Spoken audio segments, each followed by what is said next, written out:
तुमचंच काय म्हणजे चाललाय विचार विनय मग त्याच्यासाठी आम्ही थांबलोय. मोजणीसाठी बोलवलं आणि तुम्ही म्हणताय मोजावं लागेल. अहो लोकेशन 3 वाजता साहेब लोकेशन बघा. सगळं पाऊस आला होता. हे बावनकुळे साहेबाला काय मेसेज द्यायचा सांगा. इकडे पोलीस खाताय, इकडे मोजणी खाताय. झूम करून घ्या. जे आपण मोजणीला लावते ती त्यांना मोजणीला सुद्धा समज नाही काय करावं. मोबाईल मध्ये झूम करून चालते ती बावनकुळे साहेबापाशी मेसेज गेला पाहिजे. किती फुटाचा आहे तुम्हीच रस्ता सांगा ना आम्हाला. करा ना चालू. तुम्ही आज कशासाठी आलाय चालू करा ना. 3 वाजत आले. कागदपत्र नकाशे तरी पाहिजे. मोबाईल आम्हाला काय कळलं जाणकार सुद्धा सांगते पान किती फुट आहे किंवा कसे तुम्ही काय सांगा ना. आला कशाला राव तुम्ही. सांगितलं असतं की आम्ही तुम्ही झाडू हाणलेलं बरेच तिथं तुम्हाला रस्ताच कळलं.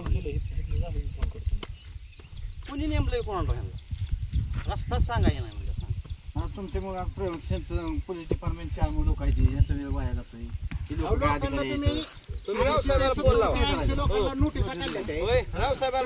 थांबले ती आणि तुम्हाला जर नकाशाच घेऊन आला नाहीत मग तुम्ही इथं मोकळा आलाय कशाला.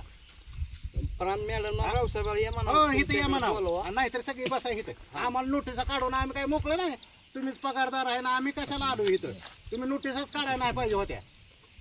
नोटीसा काढताय 70-80 जण लोकांना आणि परत इथं नकाशा नाही कायच नाही. तुम्ही मोबाईलवर बघताय आणि तुम्ही येडेत काढताय सगळ्या लोकांना. मोजणीची बोंब आहे साहेब. 3च्या 2च्या मोहरे लोकांनी यायचं द्यायचं उशीर. 11ला आम्हाला बोलवलंय. बरं आला काय असं तुमच्या टायमिंग न कधी आला आज 2 पांदी नाही काय नाही मग इथं आलाय बरं का. आता करणार आहे का नाही आम्हाला सांगा.